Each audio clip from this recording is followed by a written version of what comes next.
اور جب عیسیٰ ابن مریم کی مثال دی گئی تو تمہاری قوم کے لوگ یکا یک شور مچانے لگے اور کہنے لگے کہ ہمارے معبود بہتر ہیں یا وہ۔ انہوں نے تمہارے سامنے یہ مثال محض کٹ حجتی کے لیے دی ہے، بلکہ یہ لوگ ہیں ہی جھگڑا۔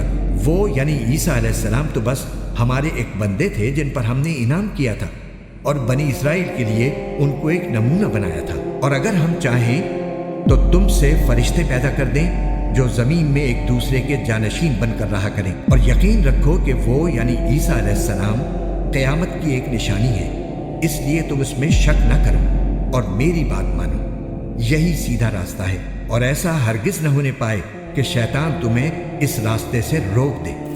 یقین جانو وہ تمہارا کھلا دشمن ہے۔ اور جب عیسیٰ کھلی ہوئی نشانیاں لے کر آئے تھے تو انہوں نے لوگوں سے کہا تھا کہ میں تمہارے پاس دانائی کی بات لے کر آیا ہوں، اور اس لیے لایا ہوں کہ تمہارے سامنے کچھ وہ چیزیں واضح کر دوں جن میں تم اختلاف کرتے ہو، لہٰذا تم اللہ سے ڈرو اور میری بات مان لو۔ یقیناً اللہ ہی میرا بھی رب ہے اور تمہارا بھی رب ہے، اس لیے اس کی عبادت کرو، یہی سیدھا راستہ ہے۔ پھر بھی ان میں سے کئی گروہوں نے اختلاف پیدا کیا، چنانچہ ان ظالموں کے لیے ایک دردناک عذاب کی وجہ سے بڑی خرابی ہوگی۔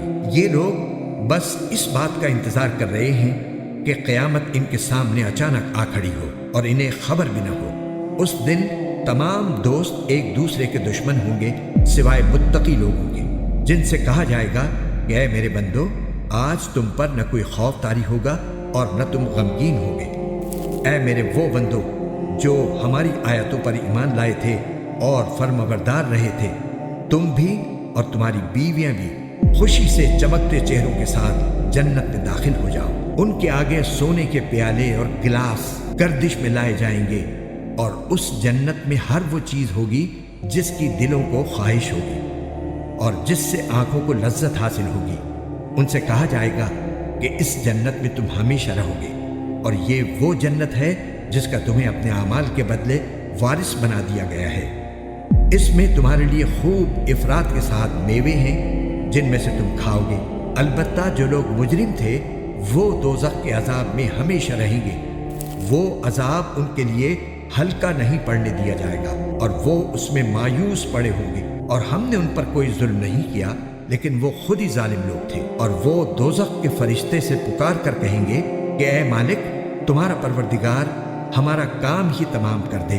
وہ کہے گا کہ تمہیں اسی حال میں رہنا ہے، اور حقیقت یہ ہے کہ ہم تمہارے پاس حق بات لے کر آئے تھے، لیکن تم میں سے اکثر لوگ حق بات ہی کو برا سمجھتے ہیں۔ ہاں، کیا ان لوگوں نے کچھ کرنے کا فیصلہ کر لیا ہے؟ اچھا، تو ہم بھی کچھ کرنے کا فیصلہ کرنے والے ہیں۔ کیا انہوں نے یہ سمجھ رکھا ہے کہ ہم ان کی خفیہ باتیں اور ان کی سرگوشیاں نہیں سنتے؟ کیسے نہیں سنتے؟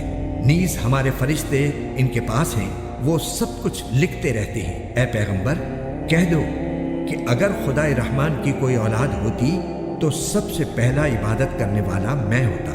وہ جو آسمانوں اور زمین کا بھی مالک ہے، عرش کا بھی مالک، وہ ان ساری باتوں سے پاک ہے جو یہ بنایا کرتے ہیں۔ لہٰذا اے پیغمبر، انہیں اپنے حال پر چھوڑ دو کہ یہ ان باتوں میں ڈوبے رہیں اور ہنسی کھیل کرتے رہیں، یہاں تک کہ وہ اپنے اس دن سے جا ملیں جس کا ان سے وعدہ کیا جا رہا ہے۔ وہی اللہ ہے جو آسمان میں بھی معبود ہے اور زمین میں بھی معبود، اور وہی ہے جو حکمت کا بھی مالک ہے، علم کا بھی مالک۔ اور بڑی شان ہے اس کی جس کے قبضے میں آسمان اور زمین اور ان کے درمیان تمام چیزوں کی سلطنت ہے، اور اسی کے پاس قیامت کا علم ہے، اور اسی کے پاس تم سب کو واپس لے جایا جائے گا۔ اور یہ لوگ اسے چھوڑ کر جن معبودوں کو پکارتے ہیں انہیں کوئی سفارش کرنے کا اختیار نہیں ہوگا۔ ہاں، البتہ جن لوگوں نے حق بات کی گواہی دی ہو اور انہیں اس کا علم بھی ہو۔